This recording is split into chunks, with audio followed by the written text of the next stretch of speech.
எசேக்கியேல் 24 அதிகாரம் எடுத்துக்கொள்வாங்க. 21 வசனமும் 25 நம்ம வாசிப்போம். நீ இஸ்ரவேல் வீட்டாரை நோக்கி, கர்த்தராகிய ஆண்டவர் உரைக்கிறது என்னவென்றால், இதோ உங்கள் பலத்தின் முக்கியமும் உங்கள் கண்களின் விருப்பமும் உங்கள் ஆத்துமாவின் வாஞ்சையுமாகிய என் பரிசுத்த ஸ்தலத்தை நான் பரிசுத்த கொலைச்சலாக்குகிறேன். நீங்கள் விட்டு வந்த உங்கள் குமாரரும் உங்கள் குமாரத்திகளும் பட்டயத்தால் விழுவார்கள். 25 பின்னும் மனுபுத்திரனே, நான் எந்த நாளிலே அவர்களுடைய பலத்தையும் அவர்களுடைய அலங்காரத்தின் மகிழ்ச்சியையும் அவர்களுடைய கண்களின் விருப்பத்தையும் அவர்களுடைய ஆத்துமாவின் விசேஷித்த வாஞ்சையையும் அவர்களுடைய குமாரரையும் அவருடைய குமாரத்திகளையும் அவர்களை விட்டு எடுத்து கொள்ளுகிறேனோ போதும். இஸ்ரவேல் தேசத்துல இருக்கிற அந்த தேவ ஆலயத்துக்கு வரப்போகிற அழிவை குறித்து ஆண்டவர் இந்த இடத்துல பேசுறார். அந்த எருசலேம் தேவாலயம் அவங்களுடைய பாவத்துக்கு தண்டனையா அது சூறையாடப்பட போகிறது, அது அழிக்கப்பட போகிறது. பாபிலோன் ராஜா வரப்போறாரு. இங்க இன்னும் கர்த்தருடைய சித்தமாகிய பாபிலோனுக்கு போவதற்கு ஒப்பு கொடுக்காம இருக்கிற சிதேக்கியா ராஜா கூட இருக்கிற பிரபுக்கள், அங்க இருக்கிற ஜனங்கள், மீதம் இருக்கிற ஜனங்கள், அவர்களை மறுபடியும் சிறைபிடித்து கொண்டு போக போறாங்க, நியாய தீர்ப்பு கொடுக்க போகிறாங்க பாபிலோன் ராஜா. அப்போ அவர் வரும்போது இந்த தேவாலயமும் அழிக்கப்பட போகிறது. அதாவது முன்பே ஆண்டவர் எரேமியா தீர்க்கதரிசி மூலமா சொல்லியிருந்தாரு, நீங்க கிளம்பி போங்க, இது நான் அனுப்பினது, உங்க பாவத்துக்கு தண்டனையா அனுப்பினது. ஆகையால் பாபில் ராஜா உங்களை கூப்பிடும் போது நீங்க போங்க, தப்பித்துக் கொள்வதற்காக எகிப்துக்கு போயிடாதீங்க, அது இது செஞ்சிடாதீங்க, இது என்னுடைய சித்தம் என்று சொல்லி ஆண்டு சொன்னாலும் அவங்க கேட்கவில்லை. அவங்க கேட்காம போனதுனால இப்ப மறுபடியும் ஒரு பாபிலோன் ராஜா வருகிறாரு, வந்து இவர்களை சிறைபிடிக்கிறாரு. சிதேக்கியாவுடைய பிள்ளைகளை கழுத்தை வெட்டுகிறாரு, பலர் வெட்டப்படுகிறாங்க. அது மாத்திரமல்ல, இவங்க கர்த்தருடைய வார்த்தைக்கு கீழ்ப்படியாததுனால தேவாலயம் என்ன செய்ய போகிறது? இடிக்கப்பட போகிறது. அப்ப அதை குறித்து இந்த இடத்துல எசேக்கியேல் தீர்க்கதரிசி மூலமா அங்க பாபிலோனுக்கு சிறைபிடித்து போகப்பட்ட ஜனங்களுக்கு தீர்க்க தரிசனமா ஆண்டவர் பேசுறார். அப்போ அந்த தேவாலயத்தை குறித்து இந்த 2 வசனங்களில 4 வித்தியாசமான வார்த்தைகள் பயன்படுத்துகிறார். அதாவது இஸ்ரவேல் ஜனங்களுக்கு அவங்க அந்த எருசலேம் தேவாலயம் ரொம்ப முக்கியமான ஒரு சின்னம், ஒரு முக்கியமான ஒரு இடம். அதை குறித்து அவங்களுக்கு அவ்வளோ சந்தோஷம், அவ்வளோ பெருமை. அதுதான் அவங்க வாழ்க்கையின் ரொம்ப முக்கியமான இடமா இருந்துச்சு. இப்போ அதை ஆண்டவர் என்ன செய்ய போறாரு? பாபிலோன் ராஜாவை அனுப்பி அதை அழிக்க போகிறார். நம்ம இன்னைக்குடைய தியானம் என்னன்னா, அந்த எருசலேம் தேவாலயம் என்பது இன்றைக்கு நமக்கு தேவனுடைய இந்த சபை. அப்போ அன்றைக்கு கட்டடமாகிய ஒரு ஆலயம் அவங்களுக்கு அந்த அளவு முக்கியமாய் தெரிந்தது. ஒரு கட்டடமாகிய ஆலயம். சாலமோன் இந்த ஆலயத்தை கட்டும்போது சாலமோன் சொன்னாரு, வானம் உம்முடைய சிங்காசனம், பூமி உம்முடைய பாதபடி, நான் கட்டுகிற இந்த சின்ன ஆலயம் உமக்கு எம்மாத்திரம் ஆண்டவரே, வானாதி வானங்களே உங்களை கொள்ளாது, இந்த ஆலயம் உங்களுக்கு எங்க போய் கொள்ள முடியும்? உங்க கண்கள் மட்டும் இது மேல இருக்கட்டும் ஏசப்பா. இங்கிருந்து ஜனங்க உங்களை நோக்கி கூப்பிடும் போது, அல்ல வேற எங்க இருந்தோ இந்த எருசலேம் தேவாலயத்து பக்கமா திரும்பி அவங்க ஜெபம் பண்ணும்போது அந்த ஜெபத்தை நீங்க கேளுங்க, அவ்வளவுதான் சொல்லி சொன்னார். அப்பேற்பட்ட ஒரு தேவாலயம் அவர்களுக்கு அவ்வளவு முக்கியமா இருக்குமானா, இன்றைக்கு அவர் சுய ரத்தம் கொண்டு சம்பாதித்த சபை, என்னையும் உங்களையும் அதுல அவயவமாய் வைத்திருக்கிற சபை நமக்கு எவ்வளவு மேன்மையா இருக்கணுமே. அன்றைக்கு கட்டடமாகிய ஆலயம் அவங்களுக்கு அவ்வளவு முக்கியமா இருந்துச்சுன்னா, இன்னைக்கு இந்த லிவிங் ஆர்கானிசம் சொல்லுகிறாங்க, ஒரு உயிர் உள்ள ஒரு ஆர்கானிசமா இருக்கக்கூடிய இந்த சபை எனக்கு எவ்வளவு முக்கியமா இருக்கணும், இருக்கிறதா நம்ம யோசிச்சு பார்க்க போகிறோம். அந்த இது பயன்படுத்த 4 வார்த்தையை கொஞ்சம் தியானிச்சுட்டு அன்று எங்க வாழ்க்கை அப்படி இருக்கணும் என்று சொல்லி நம்ம தியானிச்சு பார்க்க போறோம். நம்ம வாசிப்போம் 21வது வசனத்தை மறுபடியும் ஒரு வாசிப்போம் பாருங்க.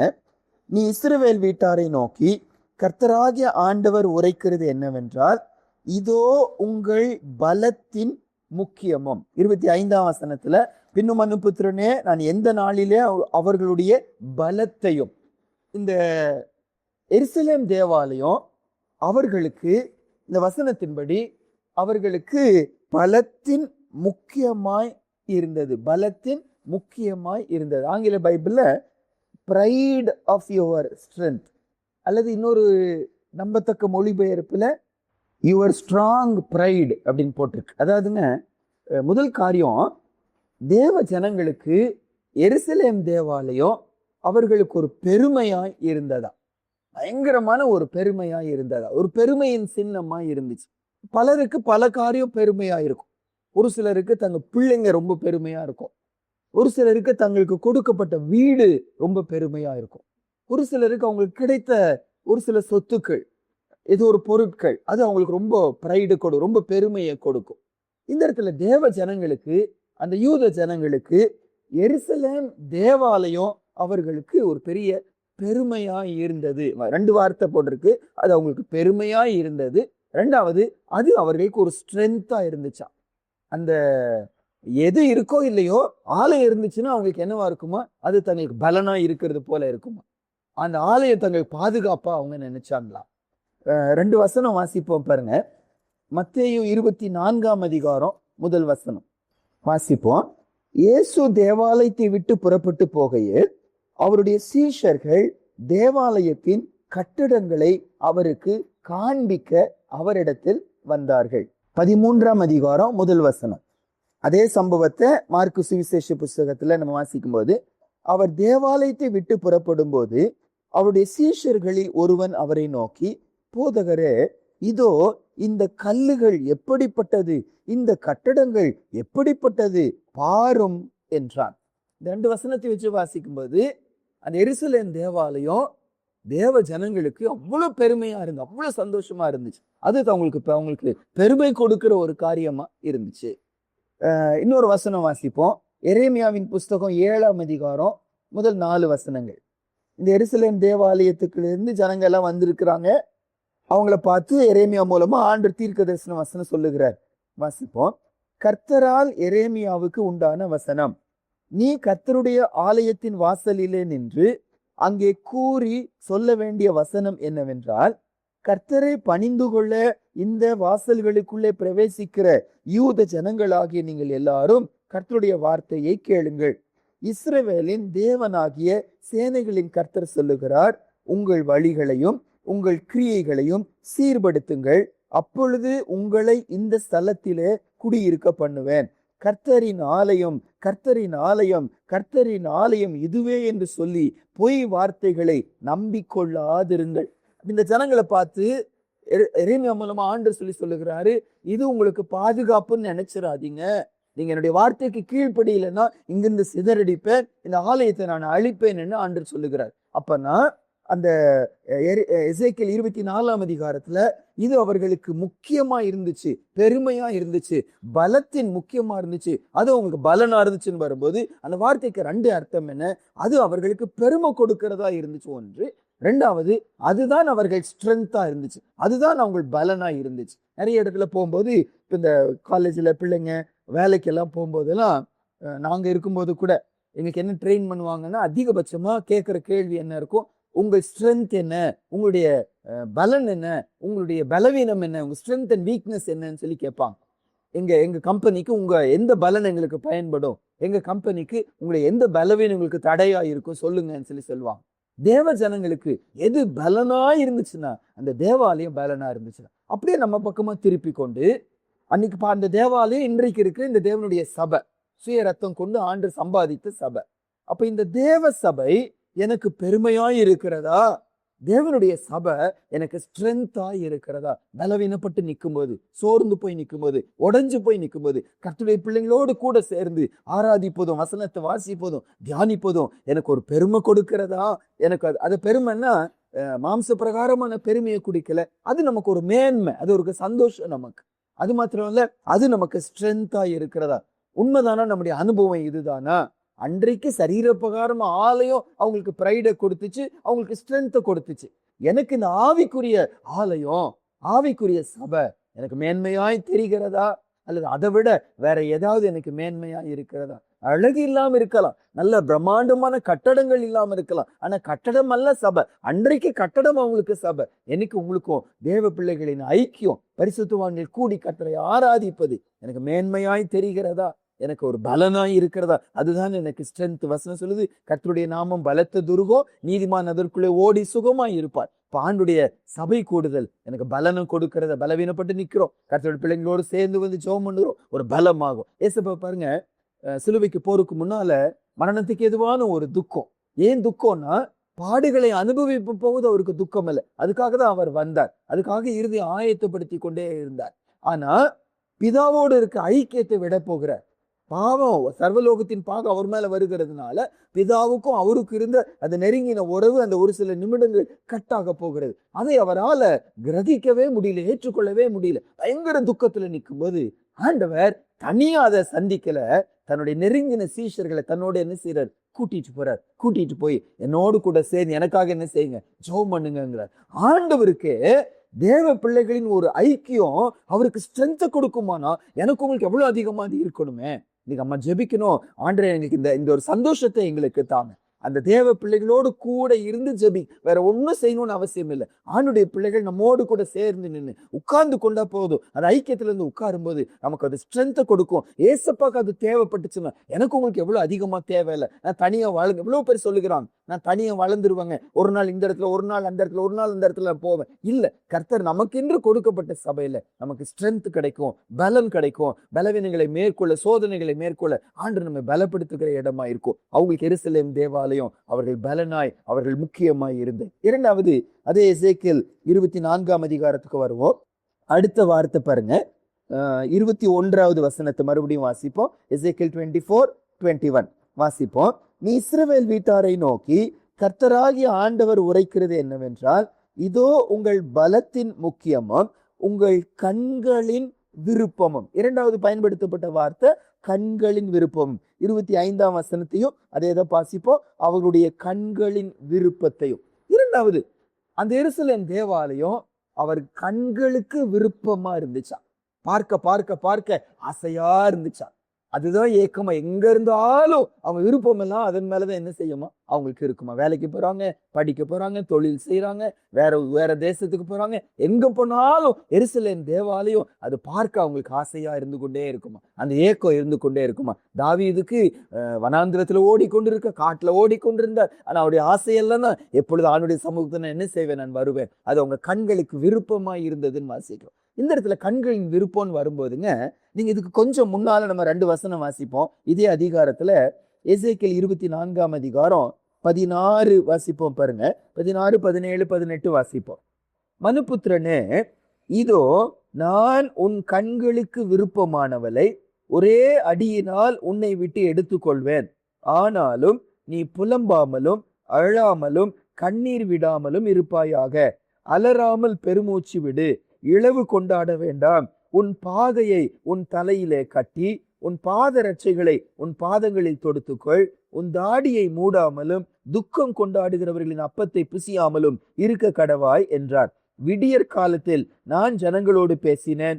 அன்று சாயங்காலத்தில் என் மனைவி செத்து போனாள். எனக்கு கட்டளையிட்டபடியே விடியற் காலத்திலே செய்தேன். இங்க ஒரு எசேக்கியேல ஒரு காரியத்தை நிறைய இடத்துல ஆண்டவர் செயல்படுத்தி காமிக்க, ஒரு நடிக்கிறது போல நடிச்சு காண்பிக்க வைப்பார்.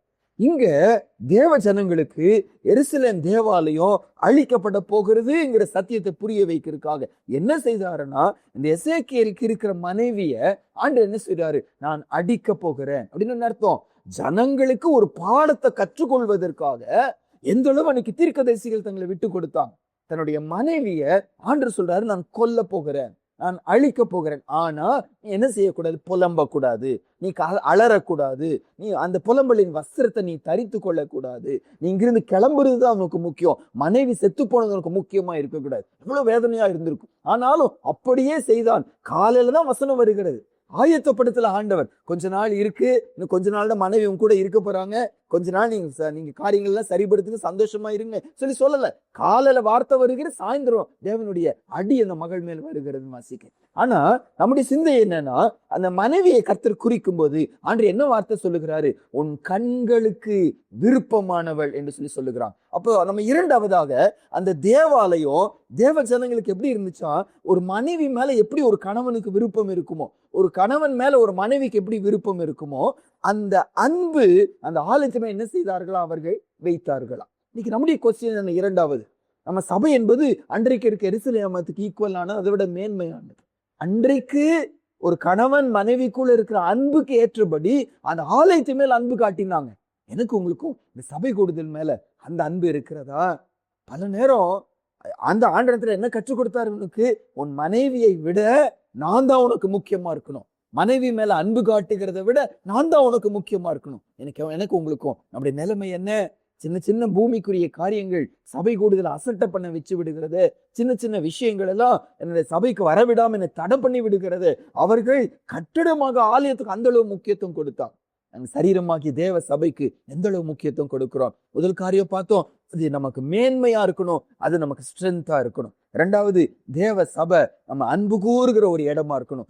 அன்பினால் ஏவப்பட்டவர்களா வரணும், கட்டாயப்படுத்தப்பட்டு அல்ல, கேட்பாங்க என்பதற்காக அல்ல, வேற வழி இல்லைன்னு சொல்லி என்பதற்காக அல்ல, அல்ல சாகும்போது என்னை எடுத்து ஒரு கல்லறையில போடணும் என்பதற்காக அல்ல, ஆண்டு மேல இருக்க அன்பினால சபை கூடுதலுக்கு நம்ம வருகிறவர்களா இருக்கணும். அந்த மேன்மை நமக்கு இருக்கணும். இரண்டாவது. மூன்றாவதாக எசேக்கியேல் 24ஆம் அதிகாரத்துக்கு மறுபடியும் வருவோம் பாருங்க.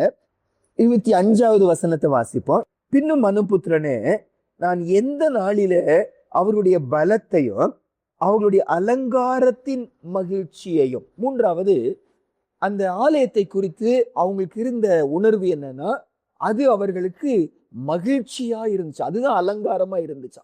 வேற அவங்களுக்கு அலங்காரமா அவங்களுக்கு சந்தோஷமா இருக்கவில்லையா. தேவ ஆலயம் தான் அவங்களுக்கு சந்தோஷம். காசு கிடைக்குதோ இல்லையோ, நல்ல சுகமா இருக்குதோ இல்லையோ, அதெல்லாம் அவங்களுக்கு சந்தோஷம் கொடுக்கலையா. சபை என்பது, தேவாலயம் என்பது அவங்களுக்கு சந்தோஷத்தை கொடுத்துச்சுன்னு வாசிக்க. எந்த அளவுன்னாங்க, 137ஆம் சங்கீதத்துல ஒரு வார்த்தையை தாவீது எழுதுகிறார் பாருங்க. 137ஆம் சங்கீதம் 5வது வசனமும் 6வது வசனமும். எருசலேமே, நான் உன்னை மறந்தால் என் வலதுகை தன் தொழிலை மறப்பதாக. நான் உன்னை நினையாமலும் எருசலேமை என் முக்கியமான மகிழ்ச்சியிலும் அதிகமாக எண்ணாமலும் போனால் என் நாவு என் மேல்வாயோடு ஒட்டி கொள்வதாக.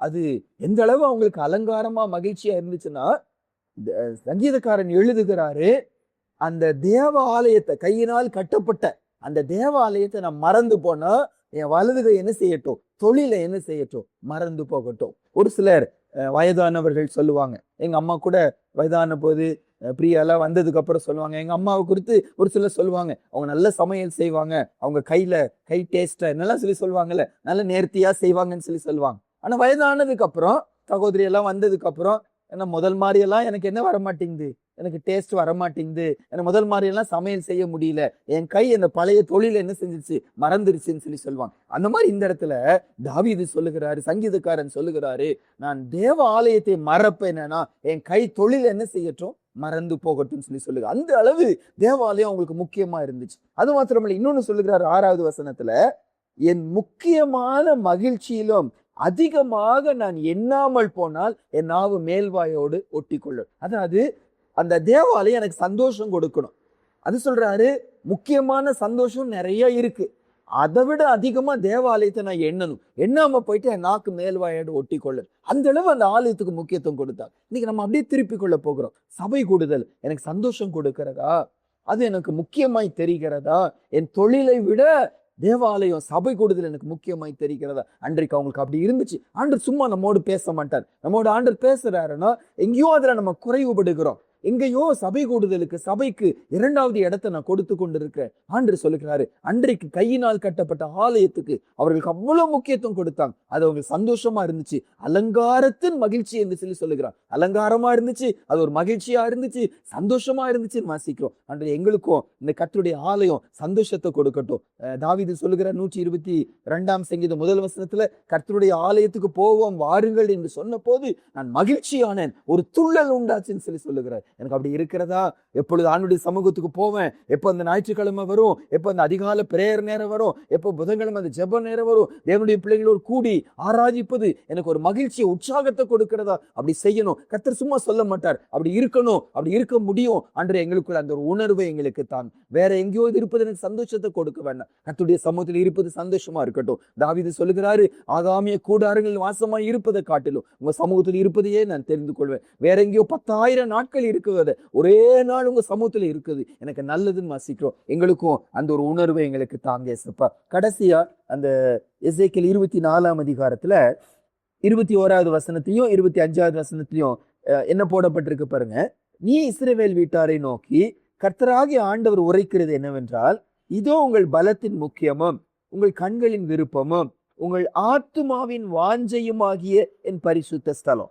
ஆலயத்து குறித்து அவங்க சொல்லும்போது அவங்க ஆத்துமாவின் வாஞ்சையா இருந்துச்சா. 25வது வசனத்துல இன்னும் கொஞ்சம் ஆழமா சொல்லுகிறாரு, வாசிப்போம். பின்னும் மனுபுத்திரனே, நான் எந்த நாளிலே அவருடைய பலத்தையும் அவருடைய அலங்காரத்தின் மகிழ்ச்சியையும் அவருடைய கண்களின் விருப்பத்தையும் அவருடைய ஆத்துமாவின் விசேஷித்த வாஞ்சையையும். ஆண்டுடைய ஆலயம் அவர்களுக்கு வாஞ்சையா இருந்துச்சா, அது விசேஷித்த வாஞ்சையா இருந்துச்சா, சரீரத்துக்கு அல்ல ஆத்துமாவின் வாஞ்சியா அவங்களுக்கு இருந்துச்சுன்னு சொல்லி வாசிக்கிறோம். ஆண்டவரே, சரீரத்துல சரீர பிரகாரமா மண்ணை வச்சு கல்லை வச்சு கட்டப்பட்ட அந்த ஆலயம் அவர்களுக்கு அவ்வளவு வாஞ்சியா இருந்துச்சுன்னா, நீங்க தேவனுடைய சபை, ரத்தம் கொண்டு நீங்க சம்பாதிச்ச சபை, சபைக்காக தான் நீங்க அங்க பரிந்து பேசிக்கொண்டு இருக்கிறீங்க, சபையை கூட்டிட்டு போக தான் சீக்கிரம் வர போறீங்க. எங்களுக்கு அது வாஞ்சியா இருக்கு, அது விசேஷித்த வாஞ்சியா இருக்கு, என் ஆத்துமாவின் விசேஷித்த வாஞ்சியா இருக்கு, எங்களுக்கு கிருபை கொடுங்க. 2 வசனம் வாசிப்போம். சங்கீத புஸ்தகம் 26ஆம் அதிகாரம் 8வது வசனம்.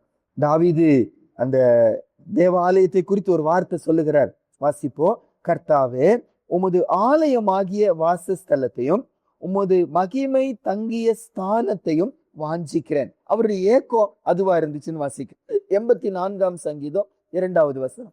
முதல் 2 வசனம் கூட வாசிச்சிருவோம். சங்கீதம் 84 1ஆம் வசனமும் 2வது வசனம். சேனைகளின் கர்த்தாவே, உமது வாசஸ்தலங்கள் எவ்வளவு இன்பமானவைகள். என் ஆத்துமா கர்த்தருடைய ஆலய பிரகாரங்களின் மேல் வாஞ்சையும் தவனமுமாய் இருக்கிறது. என் இருதயமும் என் மாம்சமும் ஜீவனுள்ள தேவனை நோக்கி கம்பீர சத்தமிடுகிறது. திரும்பி திரும்பி சங்கீதத்துல 42ஆம் சங்கீதம் 63ஆம் சங்கீதத்திலும் எல்லாம் வாசிக்கும் போது அவருடைய ஏக்கம், பாரம், வாஞ்ச மான்கள் நீரோடைகளை வாஞ்சித்து கதறுவது போல, ஒரு வறண்ட நிலம் தண்ணிக்காய் வாஞ்சிக்கிறது போல என் இருதயம் உங்க சமூகத்தை வாஞ்சிக்கிறதுன்னு சொல்லி தாவீது சொல்லுகிறத வாசிக்கிறோம். எனக்கு உங்களுக்கும் அந்த ஏக்கம் இருக்கிறதா, அந்த வாஞ்சை இருக்கிறதா, அந்த பாரம் இருக்கிறதா? ஒரு சிலர் எல்லாம் சொல்லுவாங்கங்க, குடும்பத்தின் சூழ்நிலைகளினால அவங்களுக்கு சபை கூடுதலுக்கு வர முடியாத ஒரு சூழ்நிலையில அவங்க விவரிப்பாங்க.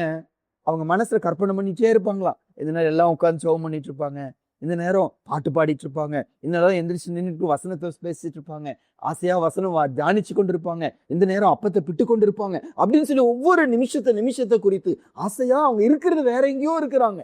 வர முடியாத கட்டப்பட்ட ஒரு சூழ்நிலை கூட வாஞ்சையெல்லாம் எது மேல இருக்குமா? இங்க தேவ பிள்ளைங்க கூடிக்கொண்டு இருப்பாங்களே, நான் மட்டும் அந்நியனா இருக்கிறேன்னு, என் ஆண்டவரை என்ன மட்டும் இப்படி தள்ளி வச்சிருக்கீங்க, ஏங்கி கொண்டு இருப்பாங்களா? ஆண்டவர் அதை தான் பாக்குறார். ஒரு தடவை பெனடிக்ட் பிரதர் தான் சொல்லிட்டு இருந்தார், இங்க நம்ம எல்லாம் உட்கார்ந்துட்டு இருக்கிறோம், ஆனா நம்முடைய இருதயம் வேற எங்கேயோ இருக்கும், அது ஆண்டவருக்கு விருப்பம் இல்லை.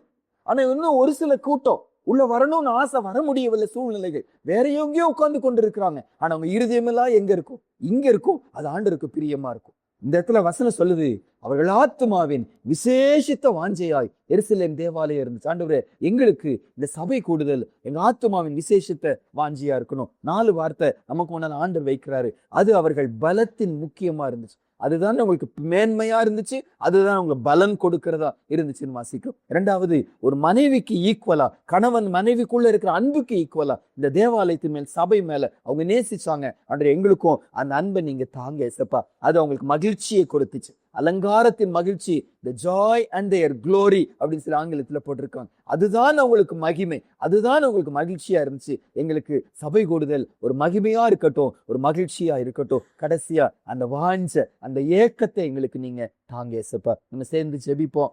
ஆண்டவரே, அந்த ஒரு உணர்வை எங்களுக்கு, அந்த ஒரு அட்டாச்மெண்ட்டை எங்களுக்கு தாங்க. இந்த ஆசை, இந்த விருப்பம் வருமானாங்க அவ்வளோ ஈஸியா யாரும் நம்மளை வஞ்சித்து அங்கங்க கூட்டிட்டு போயிட முடியாது. இப்ப சபைக்கு முன்னாலே வந்து பிரதர் வேதனையா சொல்லுவாங்க, ஞாயிற்றுக்கிழமை முடிஞ்ச உடனே வெளியே வந்து நின்று நோட்டீஸ் கொடுத்து எங்க சபைக்கு வாங்க, இந்த மீட்டிங்க்கு வாங்கன்னு சொல்லி கூப்பிட மாட்டாங்க. அவங்க கூப்பிட்டாலும் நமக்கு அது அந்த உணர்வு, நமக்கு ஆண்டு ஒரு சபை கொடுத்திருக்காங்க, நமக்கு ஒரு தேவன் பிள்ளைங்களை ஐக்கியத்தை கொடுத்திருக்கிறாங்க, அந்த ஒரு அட்டாச்மெண்ட் இருக்கும். யாரும் நம்மளை அவ்வளோ ஈஸியா இழுத்துற முடியாது. ஆண்டுகிட்ட கேட்போம், ஆண்டவரே, நீங்க எங்களை ஒரு சபையில வச்சிருப்பீங்கன்னா அந்த சபை குறித்து இருக்கிற எங்களுடைய அண்டர்ஸ்டாண்டிங்கை மாற்றுங்க ஏசப்பா. சபை என்பது தேவனுடைய சரீரம், அவருடைய மனவாட்டி. அந்த சபையை கூட்டிட்டு போக ஏசப்பா வருகிறார். அதை நம்ம அசட்டை பண்ணக்கூடாது. நேற்று கூட பார்த்தோம், எபிரேயர் 10ஆம் அதிகாரத்துல அந்த சபையின் காரியங்கள் அசட்டை பண்ணும்போது தேவனுடைய குமாரனையே காலின் கீழ் மிதிக்கிறோமா, என்னை பரிசுத்தம் செய்த ரத்தத்தை அது நாங்க சிம்பிளா நம்ம நினைக்கிறோமா, கிருபையின் ஆவியை நம்ம நிந்திக்கிறோம், தண்டனைக்கு தப்பித்துக் கொள்ளவே முடியாதுன்னு வசனம் சொல்லுது. அந்த அளவு அது முக்கியமானது. அன்று அந்த உணர்வை எங்களுக்கு தாங்க. நிறைய தடவை நாங்க அசட்டை பண்ணி விடுகிறோம். நேரம் இருந்தா கலந்துக்கிறோம், நேரம் இல்லைன்னா நாங்க கலந்துக்கிறது இல்லை. பலவீனம் இருந்தா கலந்துக்கிறோம், பலவீனமானா நாங்க கலந்து கொள்ளுகிறது இல்லை. இது எல்லாத்தையும் மாட்டுங்க. ஒரு காலகட்டத்துல நினைவு கூர்ந்து பாக்குறோம், ஹாஸ்பிட்டல்ல போவாங்க, பர்மிஷன் கேட்டுட்டு, கெஞ்சி கேட்டுட்டு, அந்த ட்ரிப்ஸோடு கூட சபைக்குள்ள வந்து உட்காருவாங்க. பரீட்சைக்கு அன்னைக்கு போனோம், நாங்க பரீட்சைக்கு போக மாட்டோம், ஆண்டு சமூகத்துக்கு தான் வருவோம்னு சொல்லி சொன்னாங்க. அன்னைக்கு போனாதான் அவர்களுக்கு ப்ரொமோஷன் கிடைக்கும், அன்னைக்கு போனாதான் அந்த பரீட்சை எழுதினாதான் அவங்களுக்கு பதவி உயர்வு கிடைக்கும். எனக்கு பதவி உயர்வு வேண்டாம், தேவ சபை தான் எனக்கு வேணும் சொன்ன நாட்கள் எல்லாம் இன்னைக்கு உண்டு. அந்த மறுபடியும் அந்த நாட்களை உயிர்ப்பீங்க ஏசப்பா. மறுபடியும் அந்த வாஞ்சை எங்களுக்குள்ள நீங்க தாங்க. சேர்ந்து ஜெபிப்போம். மகா பரிசுத்தமுள்ள எங்க நல்ல தகப்பனே, அன்று இந்த கால வேளைக்காக நாங்க நன்றி செலுத்துகிறோம். எங்களுக்கும் உங்களுடைய சரீரமாகிய சபைக்கும் இருக்கிற அந்த உறவை இன்னைக்கு காலையில ஒரு தடவை அலசி பார்க்க நீங்க கொடுத்த பாக்கியத்துக்காக நன்றி. அன்றே சரீர பிரகாரமான கல்லினால, மண்ணினால, தங்கத்தினால, வெள்ளினால, வெண்கலத்தினால கட்டப்பட்ட ஒரு சரீர பிரகாரமான ஆலயத்தோடு அந்த இஸ்ரவேலர்களுடைய உறவு அவ்வளவு மேன்மையா இருந்துச்சு. இன்னைக்கு என் ஆண்டு சுயரத்தம் கொண்டு சம்பாதித்த ஒரு சபை, இந்த சபைக்காக நீங்க பரிந்து பேசி கொண்டு இருக்கிறீங்க, சபையை கூட்டிட்டு போக நீங்க வர போறீங்க. ஆண்டவரே, அந்த மகிமையுள்ள இந்த சபையோடு எங்களோடு இருக்கிற உறவை நாங்க சரிப்படுத்திக் கொள்ள எங்களுக்கு உதவி செய்யுங்க. இது எங்களுக்கு மேன்மையா இருக்கட்டும், இது எங்களுக்கு முக்கியமா இருக்கட்டும், இது எங்கள் பலனா இருக்கட்டும், இது எங்கள் கண்களின் விருப்பமா இருக்கட்டும், எங்கள் ஆத்மாவின் விசேஷித்த வாஞ்சையா இருக்கட்டும், ஆசையாய் தேடி வருகிறவர்களா ஆண்டவரே எங்களை மாற்றுங்க. அது எங்களுக்கு மகிமையாய், அது எங்களுக்கு மகிழ்ச்சியாய், சந்தோஷமாய் இருக்கட்டும் என்று சொல்லி நாங்கள் ஜெபிக்கிறோம். கிருபை கொடுங்க ஐயா. சத்துரு வேற எல்லாத்தையும் முக்கியத்துவம் கொண்டு வந்துடுற, காசு, படிப்பு, வேலை, சரீர பிரகாரமான சுகம், எதெல்லாம் எங்களுக்கு அலங்காரமாய் மாறி விடுகிறதப்பா. இந்த சத்தியத்துக்கு இடம் கொடுக்காதவர்களா எத்தனையோ பேர் மாறிக்கொண்டிருக்கிறோம் ஆண்டவரே. கிருபையாய் மன்னிங்க ஐயா. ஒரு மாற்றத்தை உண்டாக்குங்க. சபை என்பது ஒரு ரகசியம், கர்த்தர் வெளிப்படுத்தினாதான் அந்த வெளிப்படுத்தல் வரும். இந்த சபையில கர்த்தர் யாரையெல்லாம் அவயவமாய் கொண்டு வந்தீங்களோ எங்களுக்கு எல்லாருக்கும் இந்த சபையோடு இருக்க உறவில ஒரு மாற்றத்தை உண்டாக்குங்க. அந்த அளவு சபை கூடுது சந்தோஷமா இருக்கட்டும் ஆண்டவரே. முக்கியமா சபையில முன்னால இருந்து நடத்தக்கூடிய எங்களுக்கு எல்லாருக்கும் அதோட முக்கியத்துவத்தை இன்னும் அழகா புரிய வைங்க சுவாமி. அதை அசட்டை பண்ண விடாதீங்க, அசட்டையாய் நடத்த விடாதீங்க ஆண்டவரே. லேட்டா வருவது, சீக்கிரமா எந்திரிச்சு போவது, நடுவுல எந்திரிச்சு மற்றவங்களை டிஸ்டர்ப் பண்ணுவது, என்னெல்லாம் நாங்க செய்து விடுகிறோம். கிருபையாய் மன்னிங்க, கனப்படுத்த எங்களுக்கு கற்றுத்தாங்க. கிருபை செய்யுங்க ஆண்டவரே. இந்த சபை கூடுதல் ஒரு மேன்மையை அறிந்து கொள்ளும்படி ஆவியானவர் எங்க மனக்கண்களை திறந்து கொடுங்கன்னு சொல்லி ஜெபிக்கிறோம். துதி கன மகிமை உமக்கு செலுத்துகிறோம். இயேசுவின் மூலம் ஜெபிக்கிறோம் நல்ல பிதாவே, ஆமென்.